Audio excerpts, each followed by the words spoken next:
আল্লাহ সুবহানাহু ওয়া তাআলা কোরআনে বলছেন ওয়াল আসর ইন্নাল ইনসানা লাফি খুসর। আল্লাহ কালের শপথ করে বলতেছেন মানুষ ক্ষতিগ্রস্ত, মানুষ ক্ষতির মধ্যে আছে।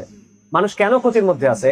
কারণ যে সময়টা তাকে দেয়া হয়েছে এই সময়টা সীমিত। এটা একটাই চান্স, এই সময়টাকে কাজে লাগায় তার নিজেকে আখিরাতে বাঁচাতে হবে। কিন্তু এই সময়টা বেশিরভাগ মানুষই ভুলে থাকে, বেশিরভাগ মানুষ এই সময়টাকে কাজে লাগায় না। বেশিরভাগ মানুষ এই সময়টা কি জন্য খরচ করে? ওই যে নিজের ভোগ বাড়ানোর জন্য, একটা জিনিস কেনার জন্য, স্ট্যান্ডার্ড অফ লিভিং মেনটেন করার জন্য। কিন্তু এটা দিয়ে তো সে তো ওই নাজারটা পাবে না যেটা তার দরকার। তাহলে সে কিসের মধ্যে আছে? ক্ষতির মধ্যে আছে। উলামায়ে কেরাম মুফাসসিররা এটা ব্যাখ্যা করার সময় বলছেন যে আল্লাহ সুবহানাহু ওয়া তাআলা সূরা আসরের আলোচনায় তারা বলছেন যে মনে করেন ব্যাপারটা হলো প্রতিটা দিন হলো একটা ঈদ, যেটা আপনি দুনিয়া থেকে নিয়ে আখিরাতে রাখতেছেন, এবং ওই দিনটা আপনি কিভাবে খরচ করতেছেন সেটার উপর নির্ভর করবে আখিরাতে আপনার বাড়িটা কেমন হবে, কোথায় হবে।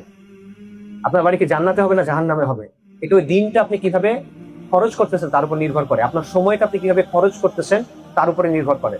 এবং আপনার বাড়ি যদি জান্নাতে হয় ওটা কেমন বাড়ি হবে, কুড়ে ঘর হবে, এবড়ো খেবড়ো হবে, নাকি আলিশান প্রাসাদ হবে, এটা নির্ভর করতেছে ওই সময়টা আপনি কিভাবে কাজে লাগাচ্ছেন তার উপরে।